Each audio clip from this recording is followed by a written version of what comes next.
ओम नमः परमहंसास्वादितचरणकमलचिन्मकरन्दाय भक्तजनमानसनिवासाय श्रीरामचन्द्राय वागीशायस्य वदने लक्ष्मीर्यस्य च वक्षसि यस्यास्ते हृदये संवित् तं नृसिंहमहं भजे। विश्वसर्गविसर्गादि नवलक्षणलक्षितम् श्रीकृष्णाख्यं परं धाम जगद्धाम नमाम तत्।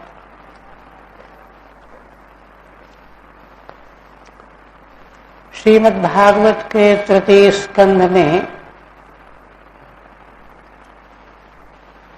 9 अध्याय में पूर्ण होने वाला भगवान कपिल देव जी का उपदेश 25वें अध्याय से 33वें अध्याय तक, इस प्रकरण में 32वें अध्याय का अवशेष। इस 32वें अध्याय में श्री भगवान का अध्यात्म योग का विहंगम स्वरूप तो स्पष्ट हो गया है। माता देवहूति को प्रारंभ में ही संसार के क्लेशों से छूटने का मार्ग अध्यात्म योग बताया गया, जिसमें ज्ञान, वैराग्य और भक्ति। किंतु इस उपदेश के प्रसंग में अंत में भगवान का परिशिष्टोपदेश आ रहा है। परिशिष्ट प्रकरण एक होता है और वह शास्त्र के आदि में और उपसंहार में। आदि और उपसंहार ये ठीक ठीक है ना, बुद्धिस्थ हो जाए तो शास्त्र का तात्पर्य स्पष्ट हो जाता है। तो भगवान का परिशिष्टोपदेश ही यहाँ पर अंतिम तक चलेगा। अग्रिम अध्याय में इस महान उपदेश को प्राप्त करके माता देवहूति को परम फल की प्राप्ति होगी। तो 22वें श्लोक का मूल हुआ था कल। श्री भगवान कहते हैं कि देखो, सकाम कर्मों का अनुष्ठान करने वाले सद्गृहस्थी, उनकी संस्कृति निवृत्त नहीं हो सकती। उनका पुण्य जितने दिनों तक रहेगा, स्वर्ग लोक में और पुण्य लोकों में, चंद्र लोकों में वहां सुख भोगेंगे, फिर उनको वहां से हटा दिया जाएगा, फिर यहीं संसार में आना पड़ेगा। और दूसरे जो अपने धर्मों का दोहन नहीं करते, अर्थ और काम नहीं चाहते, बल्कि अपने समस्त धर्म कर्मों को भगवान के चरणों में समर्पित कर देते, तो उनका चित्त निर्मल शुद्ध हो जाता है। और शुद्ध चित्त हो जाने से वे भगवत भावापन्न हो करके भगवत धाम को प्राप्त हो जाते हैं। उनका फिर कहीं आवागमन नहीं। लेकिन एक और हैं बीच के जो हैं, उनके भी 2 वर्ग हैं। जो सगुण ब्रह्म, ब्रह्मा जी की उपासना करते हैं परमात्मा की बुद्धि से, यही परमात्मा और कोई परमात्मा नहीं। तो उनको अर्थ काम तो नहीं चाहते, किंतु उनका ध्येय ब्रह्मा जी है, सगुण ब्रह्म। तो इसलिए वे उपासना के फलस्वरूप ब्रह्मलोक प्राप्त करते हैं। और ब्रह्मा जी की आयु जितनी है 2 परार्ध वर्ष तक वहीं रहते हैं। वहां का सुख अनुभव करते हैं। ब्रह्मा जी का जब विलय होता है अंतिम प्रलय में भगवान में, तो उनके साथ में वे भी भगवान को प्राप्त हो जाते। यह क्रम मोक्ष, क्रम मुक्ति है। किंतु इसमें एक अवान्तर शाखा और भी है। ब्रह्मा तो असल में एक पद है, और बृहदारण्यक उपनिषद में उल्लेख किया गया है कि ब्रह्मा पद प्राप्त करने के लिए वैदिक कर्मों का सर्वोत्कृष्ट फल ब्रह्मा पद का प्राप्त करना। हम ब्रह्मा की तरह ब्रह्मा हो जाएं, इस वासना से जो वैदिक कर्म का अनुष्ठान करते हैं, विज्ञान प्राप्त करते हैं। अश्वमेध विज्ञान बृहदारण्यक उपनिषद में ब्रह्मा पद की प्राप्ति कराने वाला है। तो वहां पर निरूपण किया गया है कि कई लोग उम्मीदवारी में उपासना आरंभ करते हैं, तो उनमें जिनका सर्वोत्कृष्ट कर्म और विज्ञान होता है, ब्रह्मा तो एक ही बनाया जाएगा, 4-5 थोड़े बनाए जाएंगे, वह ब्रह्मा बनता है। बाकी फिर अपना फिर प्रयत्न करेंगे, तो परीक्षा है, फेल हो गए तो फिर प्रयत्न करो, तो उनको प्राप्त हो जाता है। तो ऐसे ब्रह्मा पद को प्राप्त करने वाले अगर प्राप्त करके पूर्व उनका जो कर्म है, ज्ञान विज्ञान और कर्म है, वो प्रभावित करता है। तो कोई तो ब्रह्मा ऐसे हैं कि भगवान में उनका विलय होकर के शांत हो गए, किंतु कभी कभी किसी किसी कल्प के ब्रह्मा ऐसे भी होते हैं कि भगवान में उनका आंशिक लय होता है, समकालिक। भगवान से जब सृष्टि प्रवाह पुनः शुरू प्रारंभ होता है, जिसमें पुरुषावतार, जिसका हमने संकेत कल किया था, पुरुषावतार एतन् नानावताराणाम निधानम बीजमव्यय, माने समग्र विश्व ब्रह्मांड का आविर्भाव उसी से होता है, अव्यय बीज है। तो उसी बीज से पुरुषावतार से ब्रह्मा भी प्रकट हो जाते हैं, और ब्रह्मा के साथ में जो लीन हुए हैं उपासक, वे भी प्रकट हो जाते हैं कारक पुरुष के रूप में। अवश्य ही इनका यह प्राकट्य जो है कर्म फल भोग का बंधन नहीं है, किंतु प्रकट हो जाते हैं, ये अवान्तर शाखा का है। तो ऐसे ये 3 प्रकार का विषय बता करके भगवान कहते हैं कि देखो, अंतिम परात्पर फल, परमार्थ रूप फल, तो भगवान को साक्षात प्राप्त कर लेना, सारे झंझट मिट जाए।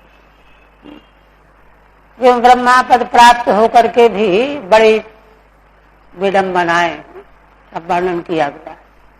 बृहदारण्यक में ही कहा गया है कि ब्रह्मा जी को बड़ा मन खिन्न हो गया, कहने लगे अरे भयभीत भी हुई, अरे कोई आके खा न जाए हमको। बृहदारण्यक वर्णन आया, वहां शास्त्रार्थ किया भगवान शंकराचार्य जी ने, ये तो सबसे बड़ा पद प्राप्त करके ये भयभीत हो रहा है, आरती इनको कहां से आई? आरती माने मन न लगना, और भय कहां से आया? उसका सबका जो है समाधान वहां किया गया है। इस तरह से दिग्दर्शन करा करके भगवान माता देवहूति के लिए निष्कर्ष बताते हैं। तस्मात् त्वं सर्वभावेन भजस्व परमेष्ठिनम्, इसलिए हे मां, तुम तो समग्र भावनाओं से परमेष्ठी भगवान का ही भजन करो, और चक्कर में न पड़ो। तो और तो खैर उनको लोक लोकांतर की वासना थी ही नहीं, उन्होंने सारा अनुभव कर लिया था करदम जी के तपोबल के द्वारा प्राप्त हो समग्र। उनका ऐश्वर्य भोग तो देवता भी लालायित थे, इतना महान उत्कृष्टतम भोग प्राप्त था उनको, इसलिए उनकी तो कोई आकांक्षा थी नहीं। हाँ, ब्रह्मा की आकांक्षा कहीं न हो इसलिए कहते हैं कि सर्वभावेन परमेष्ठी परात्पर भगवान का भजन करो। कैसे करो? तद्गुणाश्रया भक्त्या, है ना। भक्ति, भजन, भजनम भक्ति, भगवान के गुणों का आश्रय लेकर के जो चिंतन स्मरण करना है, यही भजन है। भजन तो यह है भजनीय पदाम्बुजम, क्योंकि इस विश्व में भजनीय चरण कमल वाले एकमात्र भगवान ही हैं। कल चर्चा हो गई। अब टीका में परमेष्ठिनम माने परमेश्वरम, सर्वभावेन अति प्रीत्या, सब प्रकार के भावों को भगवान में समर्पित करो, है ना। अणुमात्र भी संसार के पदार्थ या वस्तु या व्यक्ति में कहीं चित्त न जाए। तस्य गुणान आश्रयते या भक्ति ही तया, भगवान के मंगलमय गुणों का चिंतन करना ही भक्ति है। जैसे भगवान सुखदेव जी का हमने कल थोड़ा सा बताया ना, उस प्रकार की भक्ति, अनन्य भक्ति, भक्तिरव्य विचारणी, श्रीमद् भगवद गीता में भगवान कहते। अव्य विचारणी माने कहीं दूसरी ओर मन जाए ही नहीं, स्वप्न में भी। महाराज जी ने लिखा है ना अपने प्रवचन में कि लोग जो हैं पैसे के लिए रोते हैं, पद प्रतिष्ठा के लिए रोते हैं, ये नहीं मिला इसके लिए रोते हैं, बाल बच्चों के लिए, मकान दुकान के लिए, किंतु भगवान के लिए जीवन में कभी 4 बूंद आंसू नहीं आए। महाराज कहते हैं कि आस्तिकता और बात है, मंदिर में गए हाथ जोड़ लिया, ये तो आस्तिकता है। किंतु भक्ति क्या है? भगवान के लिए रुदन हो, रोना हो, ये है।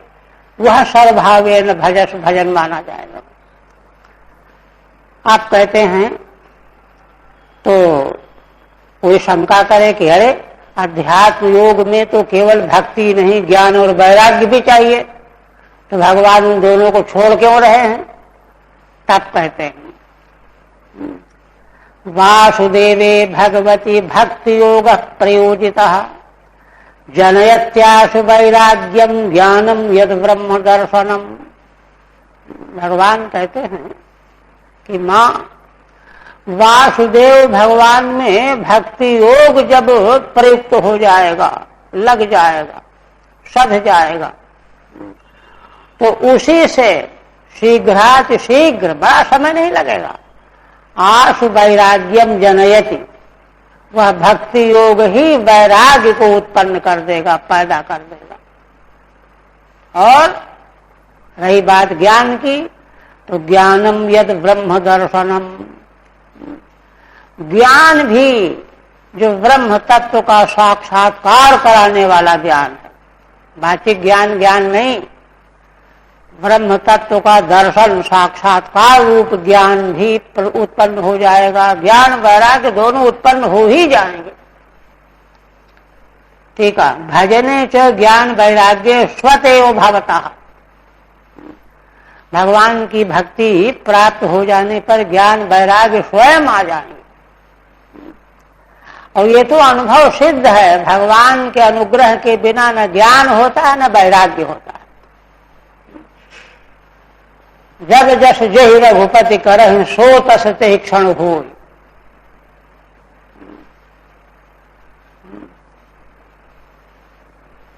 फिर कहते हैं यदा चित्तम अर्थेषु समेषु इंद्रिय वृत्ति भी न विगृहणात वैषम्यम प्रियम अप्रियमित्युत। अब देखिए, हमने बताया ना कि भगवान परिशिष्ट का निरूपण करेंगे। उपदेश तो पूरा हो गया, किंतु उसके भीतर के जो रहस्य हैं वो चलते चलते बताए जाते हैं, सावधान होने के लिए। तो कोई कहे कि बैराग कोई ये समझे कि अरे एकांत कहीं जंगल में बैठ जाए जा करके, पहाड़ की गुफा में बैठ जाए तब वैराग्य माना जाएगा, ऐसा नहीं। भगवान स्वयं लक्षण बताते हैं जो भक्ति योग के फल स्वरूप अपने आप प्रकट होता है। क्या है वह? यदा अस्य चित्तमर्थेषु, भगवान कहते हैं साधक भक्त का चित्त संसार के पदार्थों में, संसार में कौन कौन पदार्थ है? शब्द स्पर्श रूप रस गंध, यही अर्थ है संसार में। इंद्रियां इनको ग्रहण करती हैं, इंद्रियां तत्त अर्थाकाराकारित बनती हैं, उन्हीं को वृत्ति कहते हैं। तो इंद्रियों की वृत्ति के द्वारा, इंद्रिय व्यापार के द्वारा सारे अर्थों को ग्रहण करते हुए भी जिस समय यदा आस्य चित्तम न वैषम्यम न विग्रहणाति, विषमता को ग्रहण नहीं करता कि ये अच्छा है, ये खराब है, ये अनुकूल है, ये प्रतिकूल है, ये राग करने लायक है, द्वेष करने लायक है, यही विषमता है।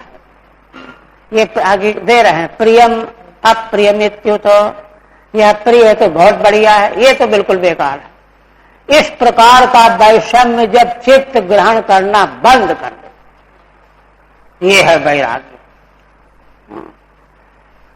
और पहाड़ की गुफा में जाकर के बैठने वाला वैराग्य नहीं, ये है। ठीक है, तदेव उपपादयति, उसी का भगवान उत्पादन करते हैं। क्या? यदा अस्य भक्तस्य चित्तम भगवद गुणानुरागेण, जिस समय भक्त का चित्त भगवान के गुणों में इतना अनुराग बन गया है, तस्मिन्नेव निश्चलम, इसलिए भगवान में ही निश्चल होकर के लग गया है। निश्चलम सत इंद्रिय वृत्ति फिर वैषम्यम अर्थेषु न विग्रहणाति, इंद्रियां अपना व्यापार के द्वारा अर्थ ग्रहण कर रही हैं, किंतु ठीक है ये अमुक है, ये अमुक है, ये है, किंतु चित्त जो है विषमता का ग्रहण नहीं करता। राग और द्वेष ये विषमता है, ये प्रिय अप्रिय विषमता है, ये न रहे, लक्षण है। ये लक्षण हो तो वो वैराग्य है। पुनः कहते हैं सा तदैवात्मनात्मानं निसंगम समदर्शनम हेयोपादेय रहितम आरूढ़म पदमीक्षते। देखिए, भगवान की भक्ति प्राप्त कर लेने पर वैराग्य भी आ जाएगा, ज्ञान भी आ जाएगा। वैराग्य कैसा आएगा वो तो बता दिया, ऐसा वैराग्य होता है जो आएगा। अब ज्ञान कैसा आएगा वही बता रहे हैं। सा तदैवात्मनात्मानम, जैसे ही भगवान के प्रति पीछे बताई हुई भक्ति हुई कि वैराग्य आया, वैराग्य इस तरह का आएगा और तब ज्ञान आ जाएगा। तदैव माने उसी समय, आत्मना आत्मानम ईक्षते, क्रिया में अन्वय है। अपने आत्मा को अपने ही द्वारा आत्मा को देख लेता है, यही ज्ञान है। कैसा आत्मा? आत्मा निसंग है, निसंगम, समदर्शनम, समरूप, निर्दोषम ही समम ब्रह्म, समदर्शनम। और विशेषण दे रहे हैं हेयोपादेय रहितम, जहां न कुछ है माने त्याज्य, उपादेय माने ग्राह्य, है ना। ग्राह्य उपादेय, हे उपादेय, उपादेय और ग्राह्य त्याज्य दोनों से रहित है। आरूढ़म पदमीक्षते, ऐसे आत्मपद में आरूढ़ होकर के उसका दर्शन कर लेता है। ठीक है। तदैव आत्मना आत्मानम स्वप्रकाशमीक्षते, आत्मा का देखिए यहां भगवान क्या कहते हैं कि भक्त ही पीछे बताया गया वैराग्यवान हो गया और वह आत्मा का दर्शन कर रहा है। तो देखिए, दर्शन करने के लिए तो साधन चाहिए, किसी पदार्थ को ग्रहण करने के लिए साधन चाहिए ना, रूप का दर्शन नेत्र से, शब्द का ग्रहण श्रोत्र से। तो आत्मा का दर्शन किससे होगा? आत्मा का दर्शन के लिए कोई साधन नहीं, आत्मा स्वयं ही अपने द्वारा ही उसका दर्शन होगा, क्योंकि आत्मा स्वप्रकाश है ना। अनात् वस्तुएं पर प्रकाश से होती हैं, आत्म तत्व दृष्टा स्वप्रकाश है, क्योंकि उसको भी किसी के अधीन प्रकाश वाला अगर मानेंगे तो अनवस्था हो जाएगी। जिसके द्वारा उसको प्रकाशित मानेंगे वह किसके द्वारा प्रकाशित है फिर बताओ, और उसको बताया तो फिर वह किसके द्वारा प्रकाशित है। इसलिए आत्मा स्वप्रकाश है, उसको प्रकाशित करने के किसी साधन की अपेक्षा नहीं है, इसलिए आत्मनात्मानम ईक्षते है, स्वप्रकाशम ईक्षते। कथम भूतम, तो कहते हैं कि अच्छा स्वप्रकाश आत्मा कैसा है जिसका दर्शन करता है वह? कहते हैं संगम समम है, हाँ पता हुआ है, समम च दर्शनम च, माने सम रूप में वह आत्मा का दर्शन है। आत्मा के स्वरूप के संबंध में वेदांत उपनिषदों में जैसा निरूपण किया गया है, विज्ञान घन आनंद घन, तो विज्ञान घन आनंद घन का अर्थ क्या है? घन माने केवल वही वही, विज्ञान माने विज्ञान है विज्ञान, आनंद घन माने आनंद ही आनंद। तो वही है सम, जहां केवल एक चीज हो, केवल आनंद आनंद, समम तद दर्शनम च तत्कुतः, कहते ऐसा क्यों? कहते निसंगम, क्योंकि उसका और किसी से संग है ही नहीं, लेप है ही नहीं, तादात्म्य है ही नहीं। क्यों? विषमता जो आती है संग से आती है, दूसरे के संग से व्यक्ति चोरी करने लगता है, गलत काम करने लगता है। संगाधि वैषम्यम भवति, उसका तो कोई संगी है नहीं। निसंग क्यों है? निसंगत्व हेतु, निसंग होने का हेतु क्या है? हेयोपादेय रहितम, असल में वह हे और उपादेय दोनों से रहित है, ग्राह्य और त्याज्य नहीं है। तभी तो आगे सप्तम स्कंद में महाराज परीक्षित प्रश्न करेंगे भगवान के गुणों के प्रति। उनको जब भगवान सुखदेव जी ने बताया कि जो है माता अदिति ने इंद्र पर नाराज होकर के ऐसे पुत्र की याचना की थी ना जो इंद्र को मारने वाला, क्योंकि इंद्र ने मरवाया भगवान विष्णु से, प्रसंग आया है। तो महाराज ने प्रश्न किया कि अच्छा ये बताइए महाराज कि भगवान तो सम है, निर्गुण है, देवताओं का पक्ष क्यों लेते हैं? ये प्रश्न है, बहुत विस्तार से प्रश्न है, क्योंकि वहां तो कुछ भी है उपादेय उनके रूप में है नहीं। उनको क्या, उनको किसी से कोई भय नहीं, किसी से कुछ लेना देना नहीं, उसका उत्तर वहां दिया गया। तो उसी प्रकार से हे उपादेय रहितम, देखिए जो वस्तु हे उपादेय होती है उसको पकड़ने वाले दौड़ते हैं कि उपादेय है इसको ले लो, और हे है उससे भागते हैं। किंतु आत्म तत्व तो हे उपादेय से रहित है, कौन जाएगा उसके पास? तत्कुता हे उपादेय रहित क्यों है? पदम व्यवसितम आरूढ़म, यह व्यवसित माने निश्चित, यही अंतिम परमार्थ पद है। उसके बाद फिर प्रपंच आता है। परमानंदो अहमिति निश्चयम प्राप्त मित्यर्थः, परमानंद स्वरूप ही मैं हूं ऐसा निश्चय प्राप्त कर लेता है। इसलिए वहां कुछ प्राप्तव्य रहता ही नहीं, न प्राप्तव्य रहता है न त्याज्य रहता है। आप कहते हैं कि अच्छा तो यह जो आत्म स्वरूप है, परमात्मा का स्वरूप है, यह कैसा है? तब भगवान कहते हैं ज्ञान मात्रम परम ब्रह्म परमात्मेश्वर पुमान दृश्यादि भी पृथक भावैर्भगवान एक ईयते।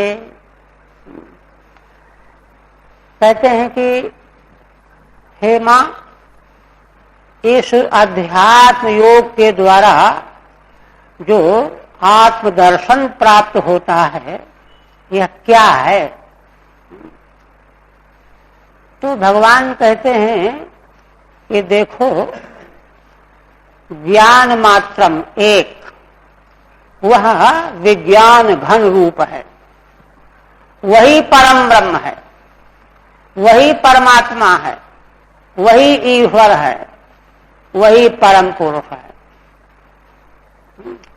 ये सारे शब्द उसी तत्व का अर्थ बताते हैं।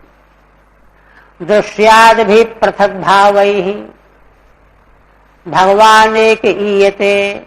और इतना ही नहीं, कहते हैं सर्वम खलविदम ब्रह्म, श्रुति है ना, ये दृश्य प्रपंच भी ब्रह्म ही है। इसलिए कहते हैं भगवान दृश्याद भी पृथक भावैहि। दृश्यादि, दृश्य, दर्शन, दृष्टा, तीन चीजें होती हैं, त्रिपुटी जिसको कहते हैं, पृथक पृथक।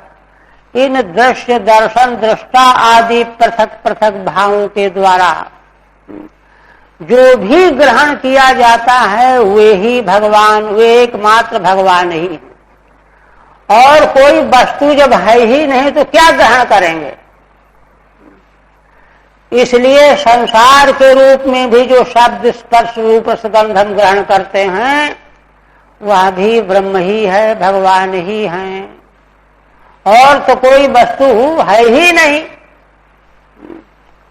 वेदांत से संगति लगानी चाहिए कि जो है, जब सारा विश्व ब्रह्मांड भगवान का ही स्वरूप है, भगवान सगुण स्वरूप भगवान का, इसलिए असल में इसको जगत रूप में देखना ही हमारा भ्रम है, अज्ञान है।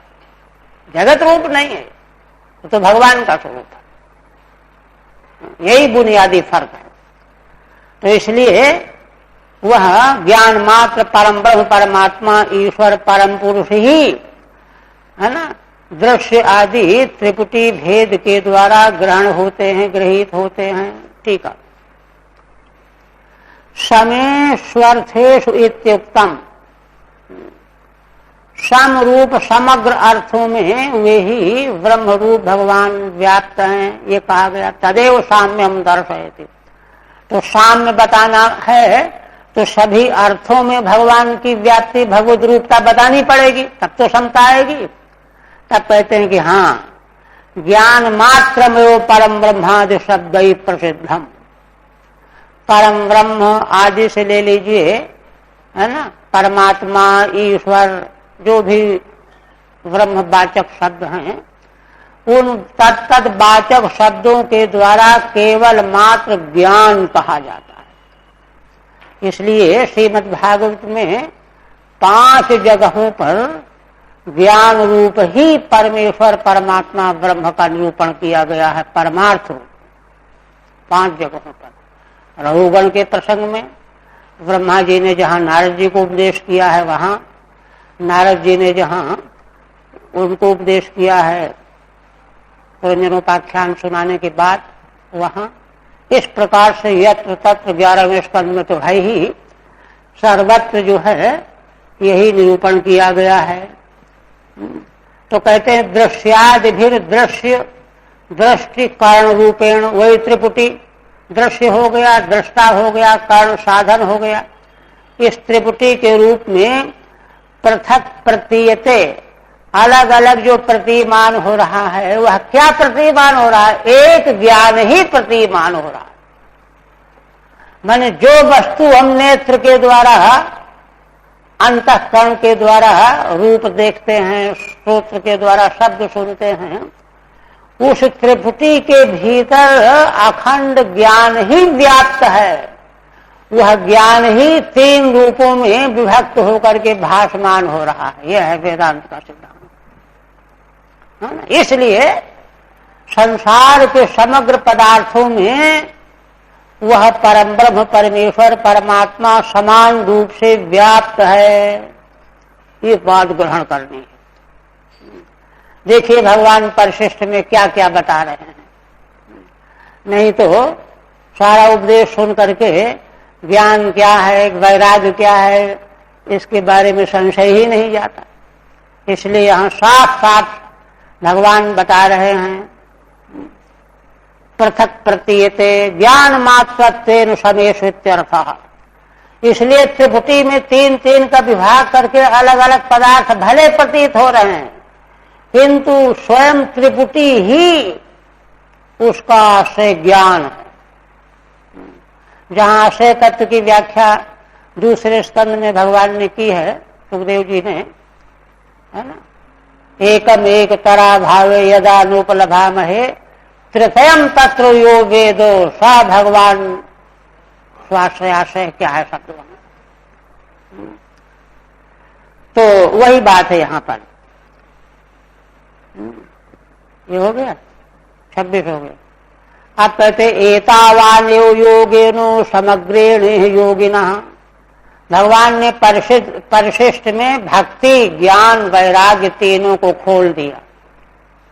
आप कहते हैं कि देखो, कोई कहते हैं कि वैराग्य इसका नाम है, ज्ञान इसका नाम है, तमाम विवाद है।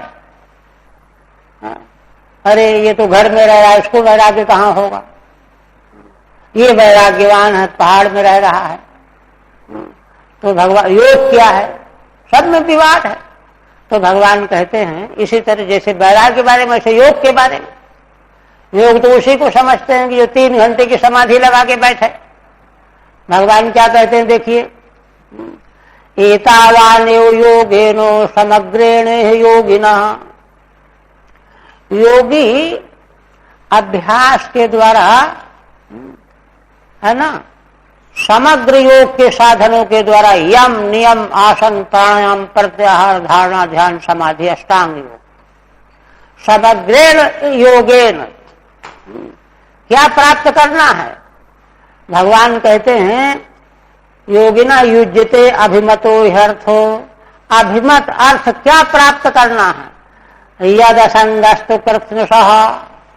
भगवान कहते हैं योग का फल क्या है, संसार के समग्र पदार्थों में असंगता आ जाए। संसार के पदार्थ चाहे जितने मूल्यवान कीमती बड़े उपयोगी सुख देने वाले हों, कुछ नहीं। योग का फल ये है, अगर यह बात आ गई तो समग्र योग सिद्ध हो गया। ये देखिए, है ना, तत्संशः असंगः।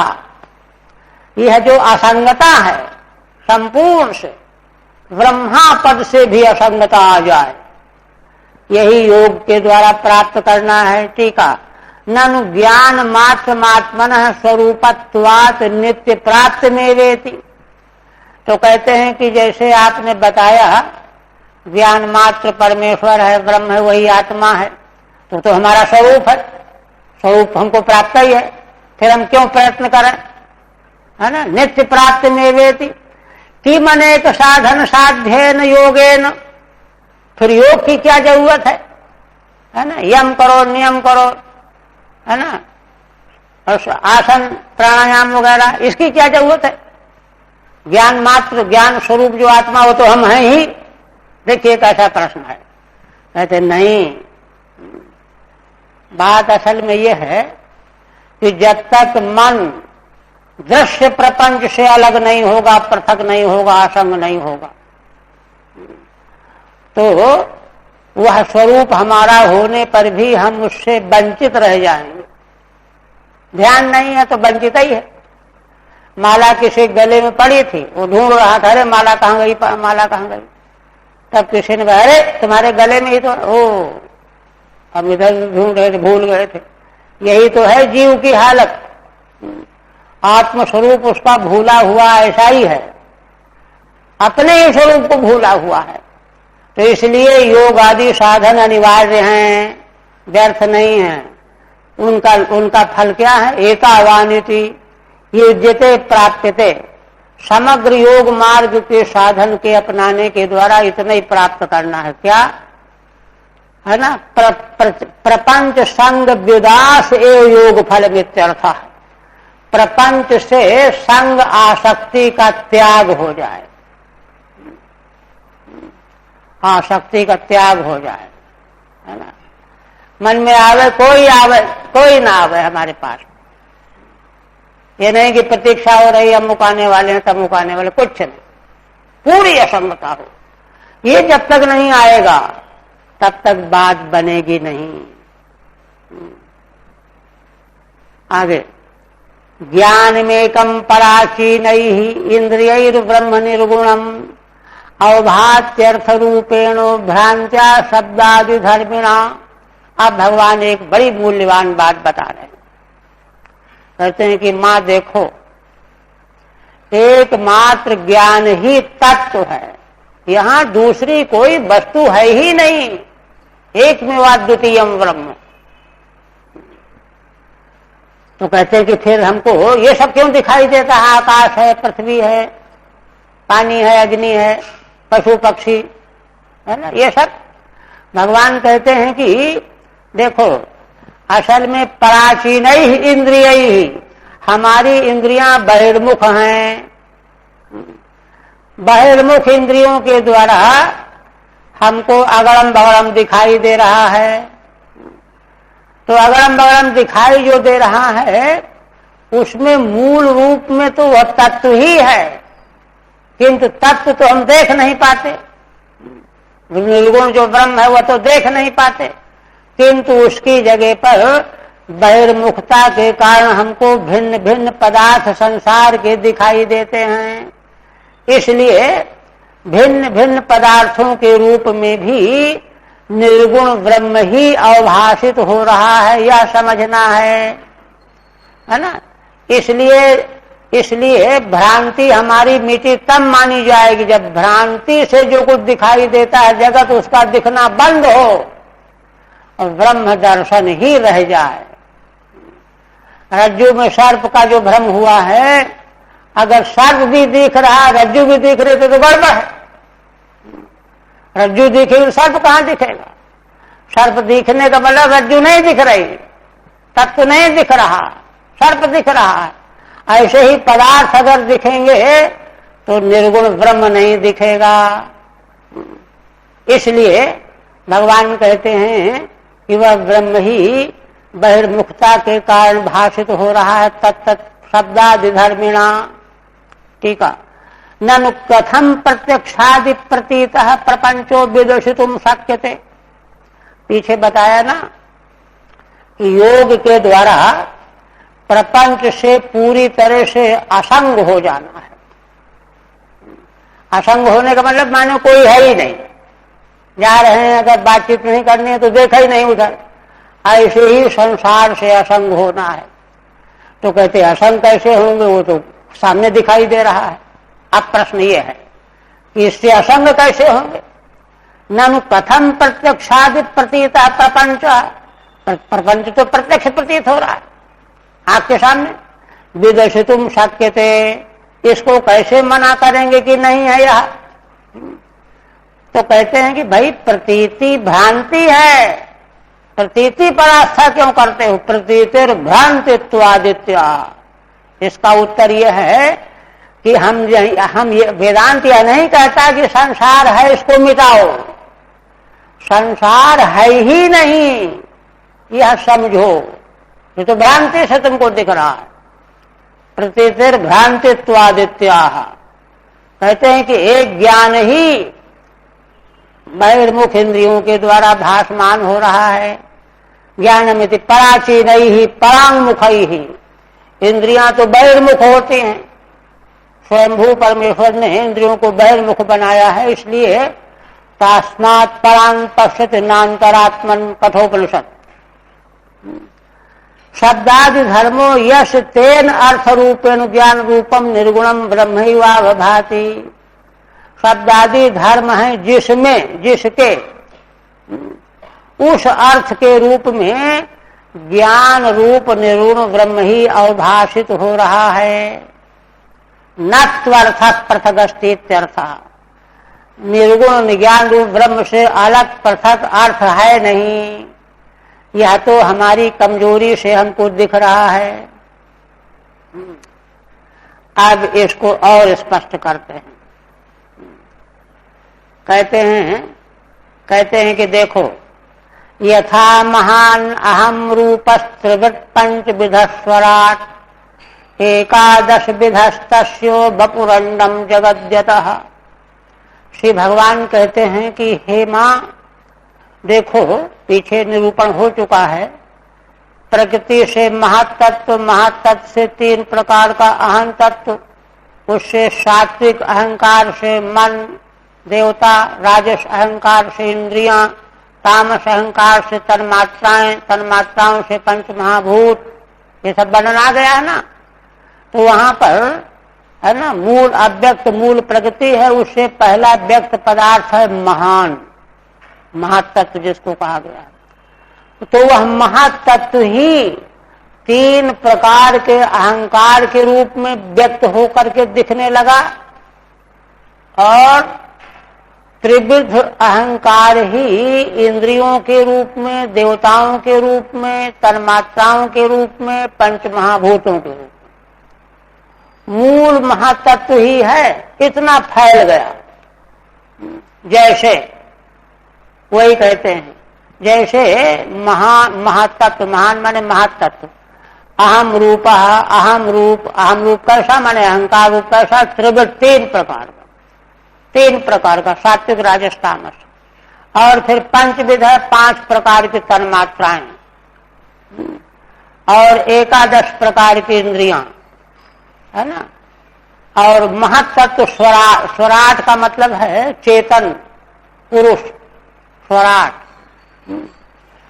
तो वही जो है इतने रूपों में व्यक्त होकर के बपू रूप अंड बन गया। बपू माने शरीर, विग्रह, ब्रह्मांड, ब्रह्मांड रूप जगत कहां से आ गया, महत्तत्व से फैलता हुआ आ गया। जैसे इसी प्रकार उस निर्गुण ज्ञान रूप ब्रह्म से ही यह सब विकसित हो गया, प्रकट हो गया। ठीक है।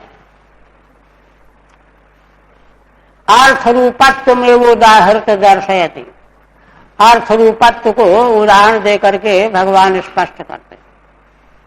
अहम रूपो अहंकार, अहंकार सच त्रिगुणात्मक है, त्रिगुणात्मक है।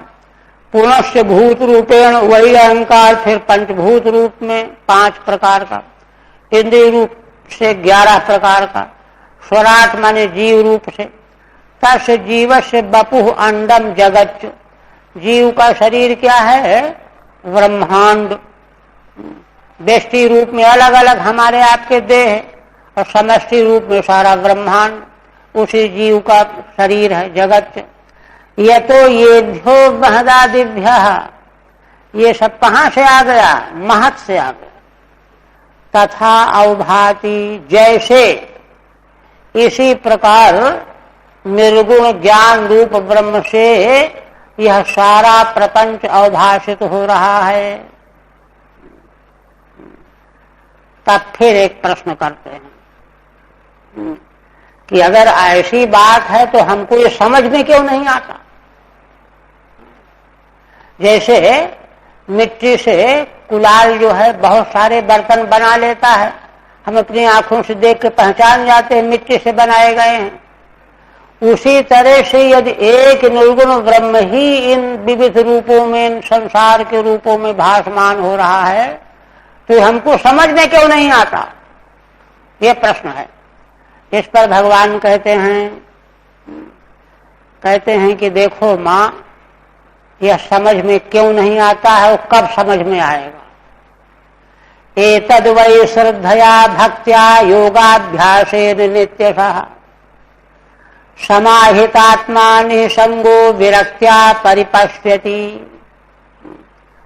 असल बात यह है कि इससे हम करोड़ों जन्मों से दूर हो गए हैं, बहिर्मुख हो गए हैं, इससे अलग रहने का अभ्यास बन गया है। तभी तो दशम स्कंध में ब्रह्मा जी ने भगवान की स्तुति करते हुए एक वचन कहा कि देखो संसार की बेवकूफी देखो, एकमात्र सर्वत्र भगवान ही विद्यमान है, वो किसी को नहीं दिखाई देते, और यह जगत प्रपंच बिल्कुल है ही नहीं, उसी को देख रहा है। जो नहीं है उसको देख रहा है, और जो गारंटी से है उसको देख ही नहीं रहा। ब्रह्मा जी ने कहा अहो अज्ञ जनताज्ञता, उसी तरह की बात है कि मैंने करोड़ों जन्मों से अभ्यास संसार का बना हुआ है, उसको पहले मिटावे, साफ करे पहले, तब वह दिखाई दे यथार्थ वस्तु। इसे कैसे होगी? तद्वै श्रद्धया भक्त्या, श्रद्धा पूर्ण भक्ति के द्वारा और योगाभ्यास के द्वारा। और वह ऐसा नहीं कि 6 महीने में एक दिन कर लिया हो गया, नित्यशः नित्य प्रति लगातार। योग दर्शन में एक सूत्र है, आदर पूर्वक अनवरत रूप से लगातार साधन किया जाए। समाहित आत्मा, यह सब करने से क्या होगा? सबसे पहले अंतःकरण समाहित हो जाएगा। समाहित नहीं होने से खुराफात ही भरा हुआ है संसार, वही देख, जो नहीं है वही देख रहा है, समाहित नहीं है ना। समाहित आत्मा निसंग, निसंग समाहित कब होगा? निसंग होगा।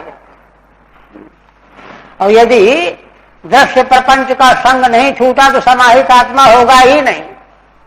विरक्त्या, निसंगता कैसे आएगी? विरक्ति से। विरक्त्या परिपश्यति, हेतु हेतु मद्भाव है तीनों में। ठीक है। ननु तद जना किमित्येवं न प्रत्येति, कहते हैं अगर ऐसी बात है कि एक ही तत्व इन रूपों में भासमान हो रहा है तो हमको इस पर विश्वास क्यों नहीं होता? हमको क्यों नहीं दिखता इस रूप में? तब कहते हैं भाई यह देखने का ढंग है, तरीका है, वह यह है। टीका में ज्यादा व्याख्या नहीं। आप कहते हैं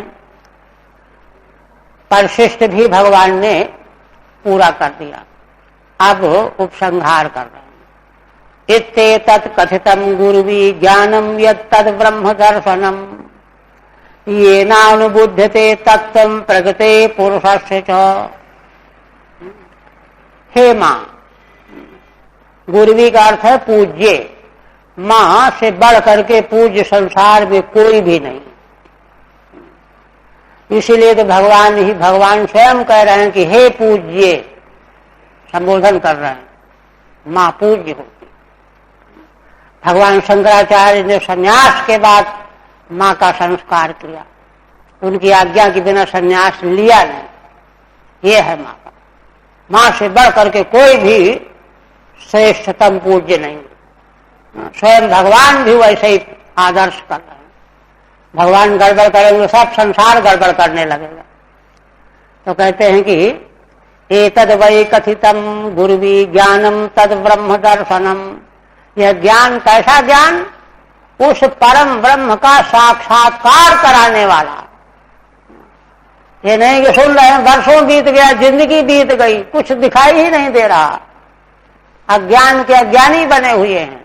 यहां यह ज्ञान जो बताया गया है ब्रह्म दर्शन कराने वाला है। ये नानुबुध्यते तत्त्वं प्रगते पुरुषस्य च।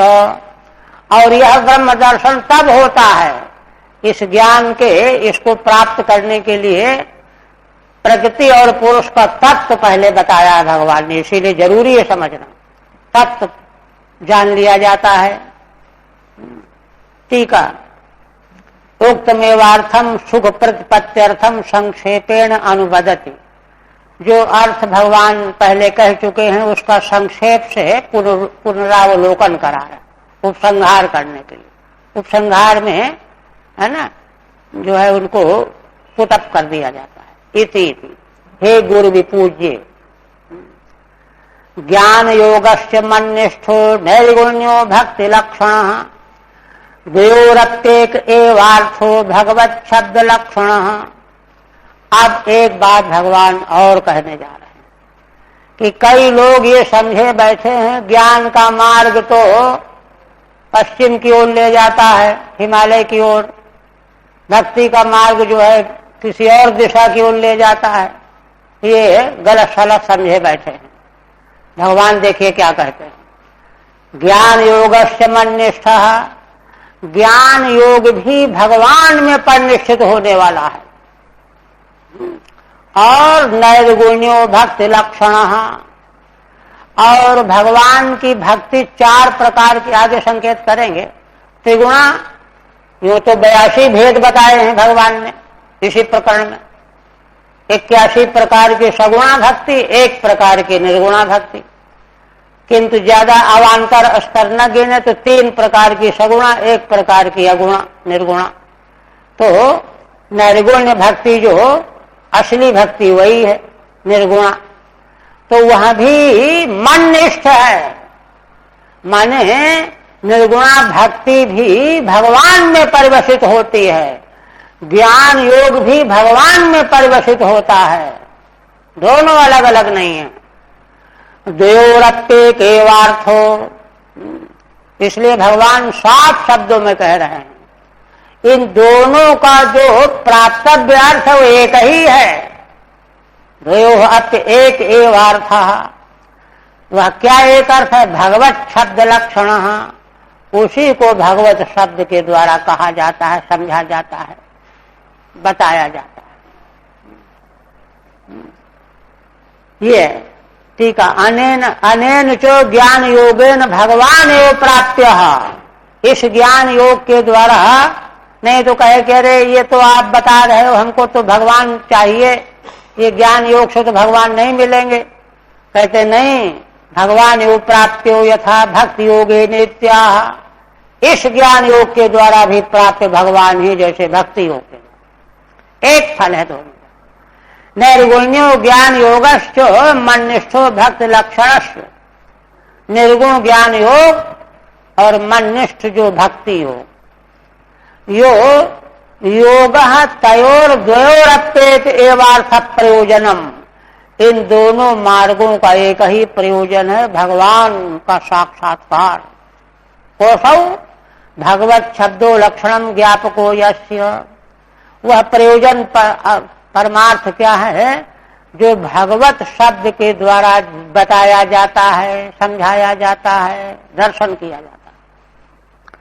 तदुक्तम गीतासु, गीता में भी भगवान कहते हैं, ते प्राप्नुवन्ति मामेव सर्वभूत हिते रताः, वे लोग भी जो समस्त प्राणियों के हित में लगे रहते हैं, वे मुझ परमेश्वर को ही, भगवान को ही प्राप्त करते हैं, ज्ञानी हो चाहे भक्त हो।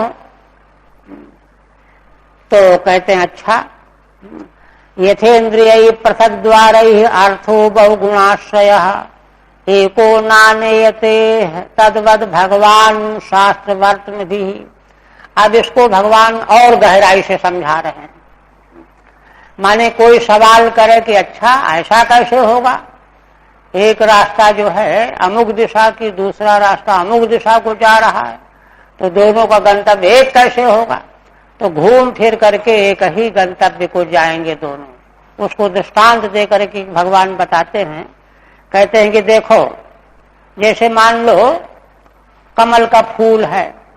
अब कमल के फूल में एक तो उसको, ये कमल का फूल है, शब्द भी है उसमें, छूते हैं तो कोमलता रूप स्पर्श भी है, रूप भी है ना, नीला पीला रक्त, शब्द स्पर्श रूप रस भी है। जीवा में लगाएंगे तो रस भी मधुरता भासेगी, गंध तो है ही, खुशबू। शब्द स्पर्श रूप रसगंध पांचों विषयों का आश्रय है वह पद्म पुष्प कमल। और वे पांचों विषय गृहीत हो रहे हैं अलग अलग इंद्रियों से। एक इंद्रिय एक ही विषय को ग्रहण करेगी, और वह विषय जिसका है वस्तु एक है, पुष्प तो एक है, लेकिन उसी के शब्द को हम कान से सुनेंगे, स्पर्श को त्वचा इंद्रिय से अनुभव करेंगे, रूप को नेत्र से देखेंगे।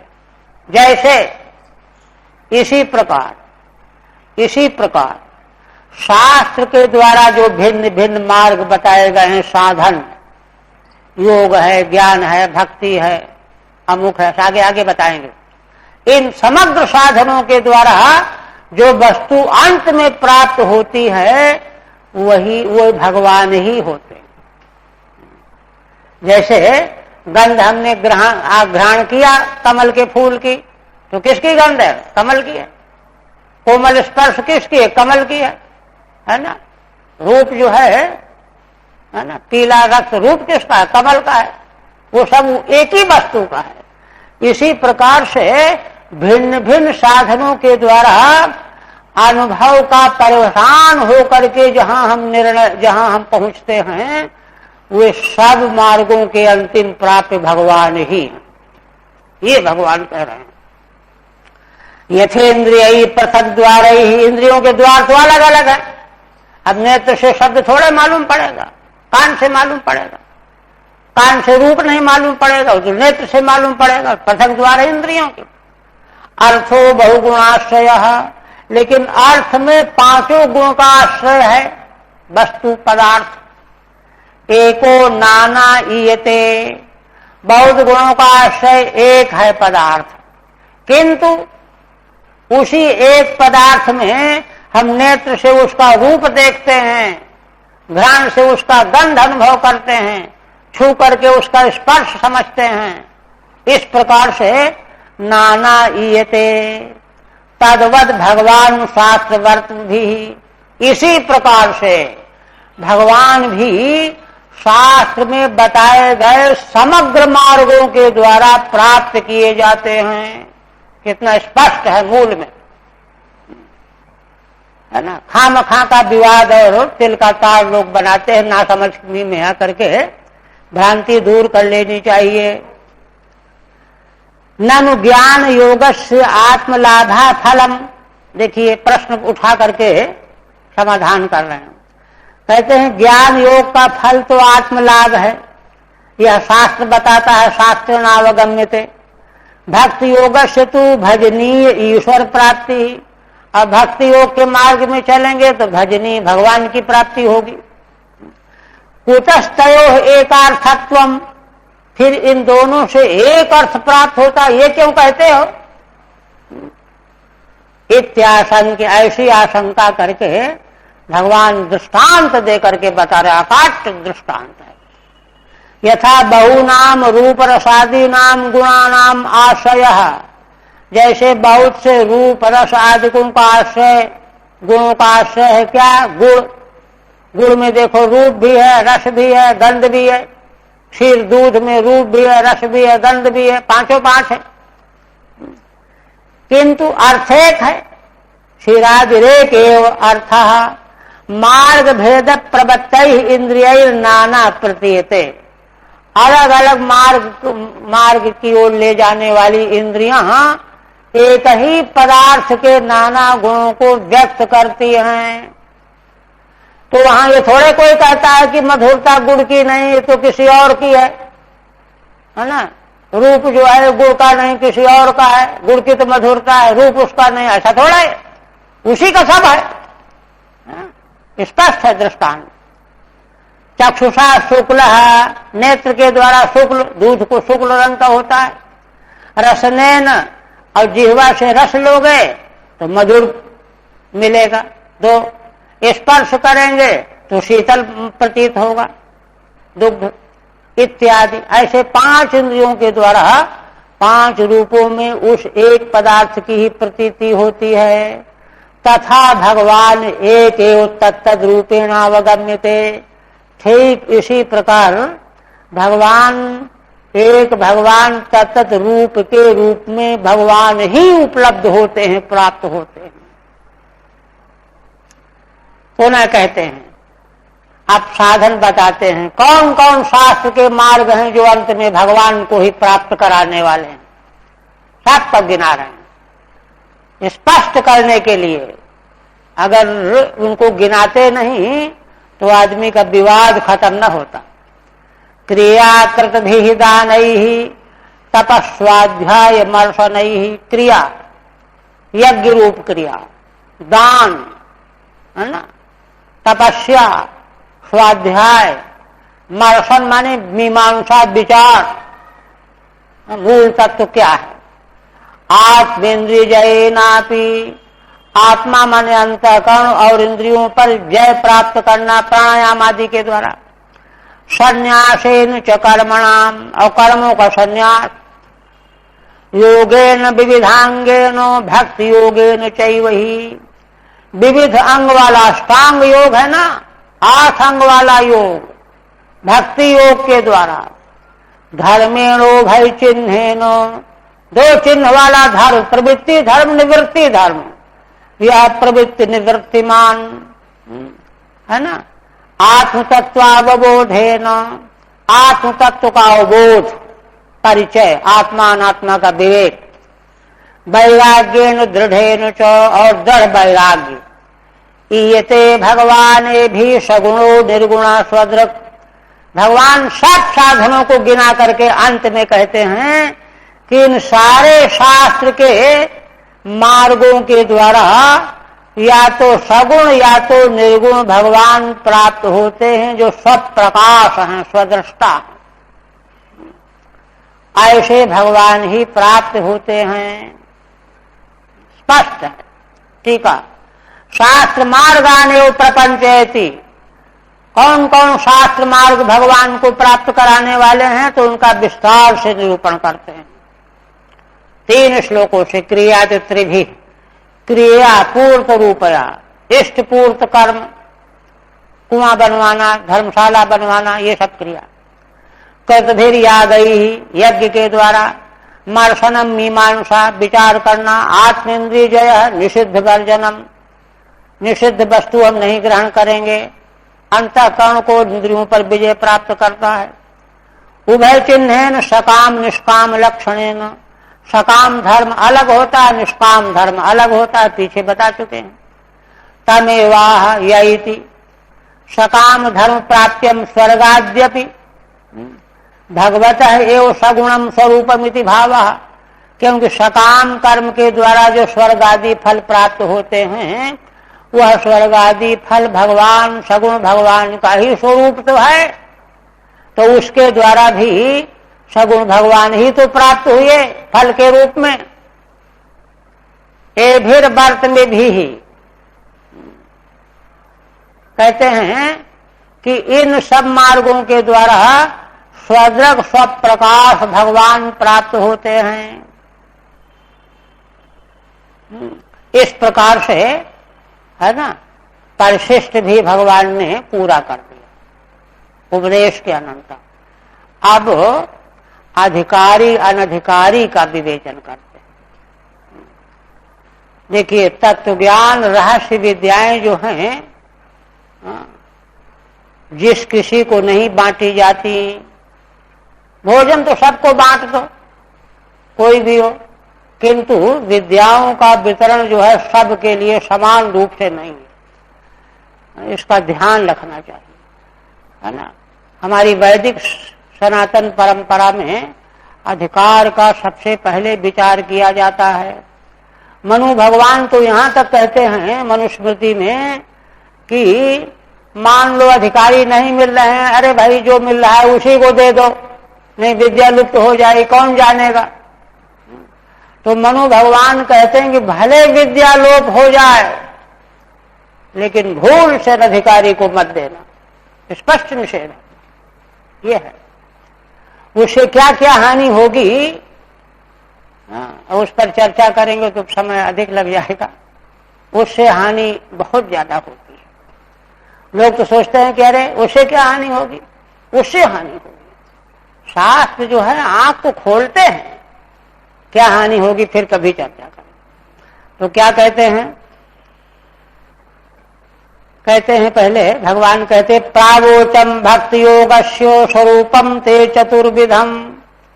हे मां, भक्ति योग का हमने 4 प्रकार का स्वरूप तुमको बताया, 3 सगुण 1 निर्गुण।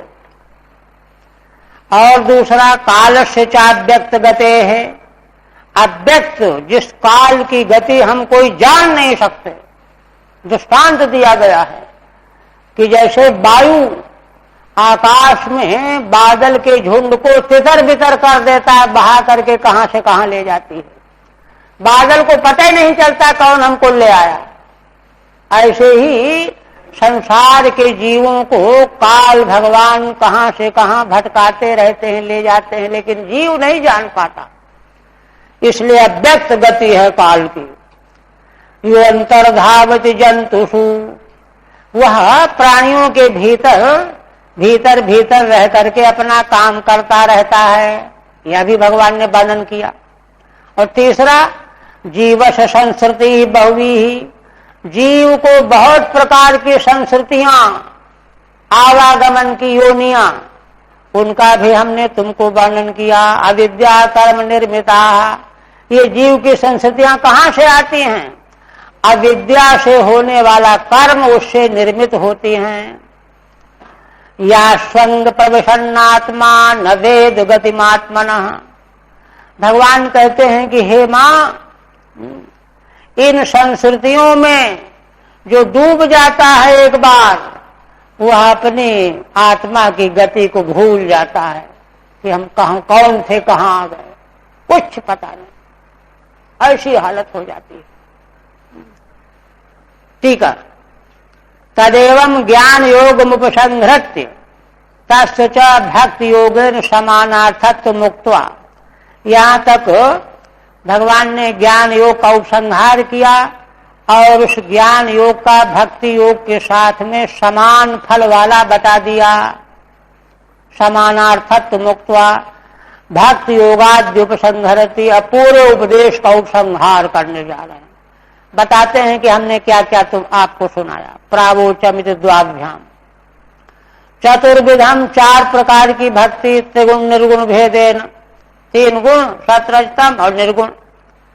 और काल की गति सर्व अंतर्धावती उत्पत्ति निधन आदि करोति, जीवों के भीतर दौड़ता रहता है, उत्पत्ति करता है, नाश करता रहता है।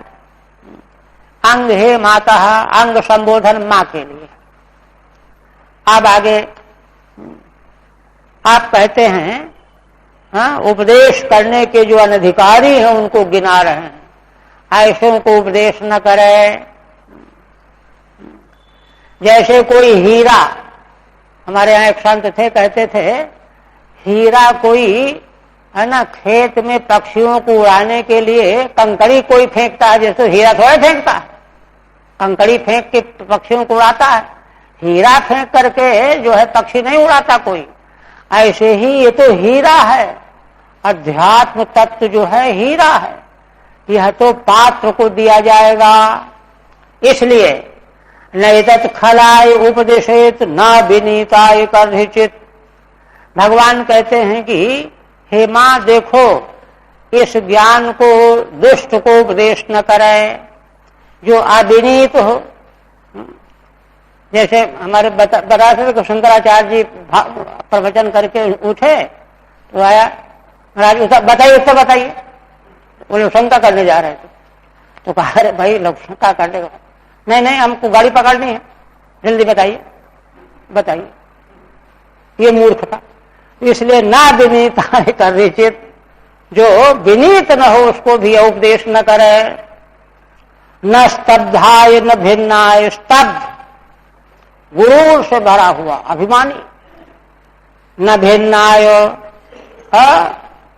भिन्न दृष्टि रखने वाला। ये लोग सब क्या है, कीड़े मकोड़े जैसे, हमारे बराबर हैं क्या? नैव धर्म ध्वजाए च, है ना, जिनमें धर्म नहीं, केवल धर्म की ध्वजा लिए फिर रहे हैं। धर्म ध्वजाए च न लोलुपाय उपदिशेत, जो लोलुप हो उसको भी उपदेश न करे, नहीं तो क्या होगा, पैसा कमाने लगेगा। आजकल भागवत की पढ़ाई इसीलिए हो रही चारों तरफ। न लोलुपाय उपदेशेत न गृहारूढ़ चेत से, अथवा जिसका चित्त घर में फंसा हुआ है, उपद्रव में लगा हुआ, उसको उपदेश न करे। ना भक्ताय चमे जातु, भगवान कहते हैं जो भक्त न हो उसको, और न मत भक्त द्विषामपि, मेरा भक्त तो है ही नहीं, और दूसरी बात और है कि मेरे भक्तों से द्वेष करने वाला है। उसमें दो प्रकार का अनधिकारता आ गई। ठीक है, उपदेशे अनधिकारिणो दर्शयति, उपदेश के जो पात्र नहीं उनको दिखा रहे हैं। क्योंकि देखिए, पहले अधिकारी बताना चाहिए फिर अनधिकारी बताना चाहिए, लेकिन नहीं, निषेधाश्च बलीयांशः, निषेध बलवान होता है। निषेध से कभी जो है उसकी उपेक्षा न करे। विधि में तो अगर मान लो बुखार आ गया, नहीं कर पाए तो चलेगा, लेकिन निषेध में उपेक्षा नहीं चलेगी। निषेधाश्च बलीयांशः, इसलिए पहले निषेध का उल्लेख कर रहे हैं। खलाय परोद्वेज का, खल कौन खल होता है?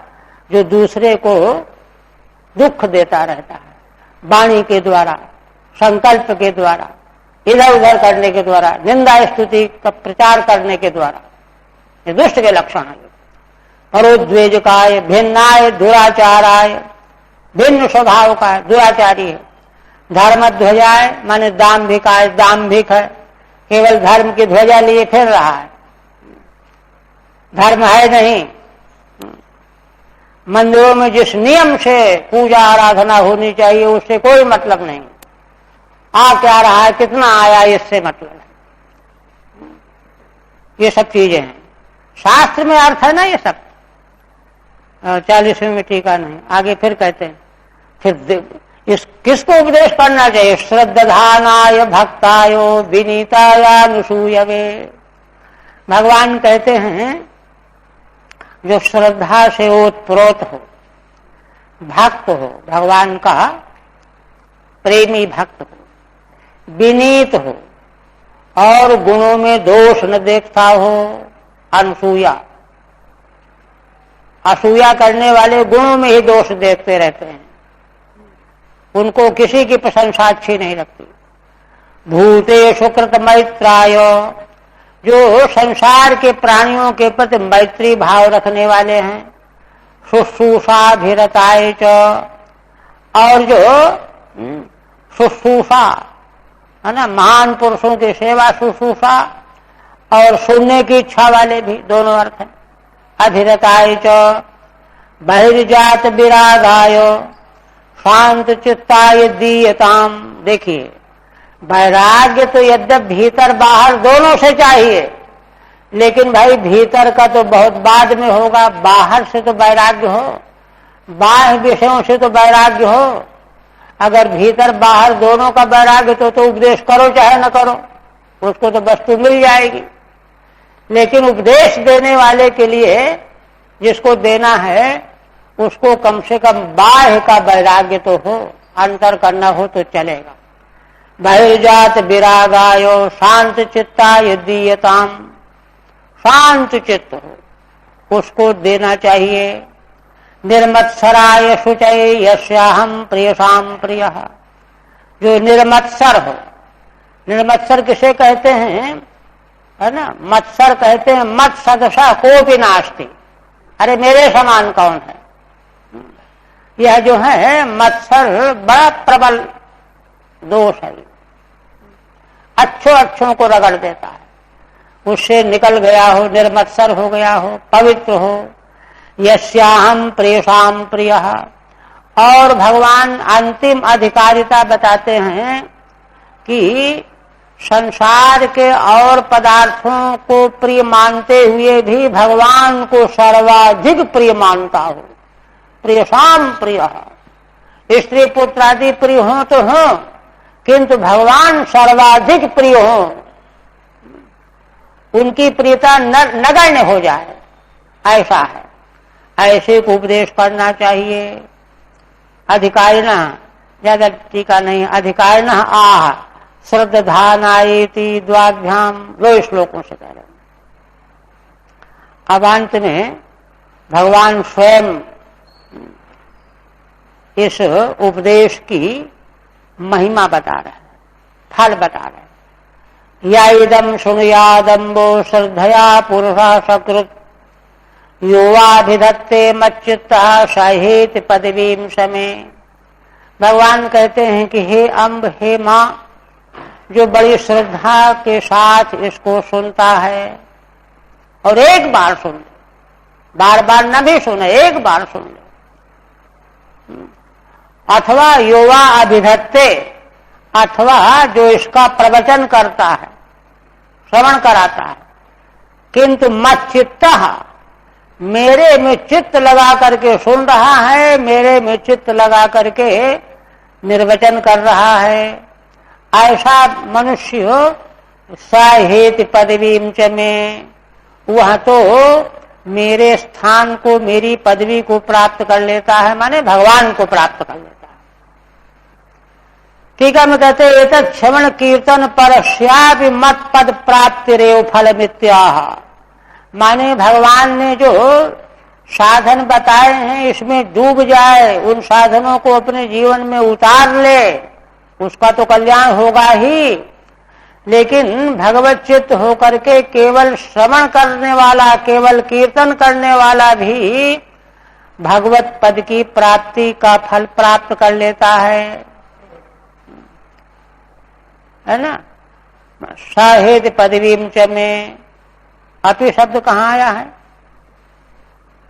अभी तो बच्चे साहेत पदवीं च में अपि, अच्छा चकार है, पदवीं च है ना, साहेत पदवीं च, तो चकार का भगवान कहते हैं अपि अर्थ में है। माने जो भगवान ने अध्यात्म योग बताया, आध्यात्मिक योग, इसको जीवन में अवतरित करने वाले का कल्याण तो होना ही होना है, वो तो बता चुके हैं। किंतु अगर कोई इसको प्रेम पूर्वक सुनता या सुनाता है तो वह भी भगवत पद को प्राप्त कर लेता है। ये चकार का अर्थ है, अपि अर्थ में, अत्यर्थे चकार है। सो भी मत पदवी बेती, वह भी मेरे पद को प्राप्त कर लेता है। ही इत निश्चयम, निश्चितम, ही जो है निश्चित अर्थ को व्यक्त करने के लिए है। हरि ओम तत्सत्। श्रीमद्भागवते महापुराणे तृतीय स्कंधे काकलियोपाख्याने द्वात्रिंशोऽध्यायः। ओम भगवदर्पणमस्तु। अब अंतिम अध्याय, इसमें भगवान के द्वारा जो यह मंगलमय दिव्य उपदेश माता देवहूति को प्राप्त हुआ, तो उसका परिणाम क्या निकला, परिणाम बताना है। श्रीमद् भागवत में भक्ति, ज्ञान, वैराग्य के जितने प्रकरण आख्यान के रूप में प्रस्तुत किए गए हैं, सब सफल हुए। अंत में जो है उनको प्रश्न करने वाले और श्रवण करने वाले उसको प्राप्त कर चुके हैं।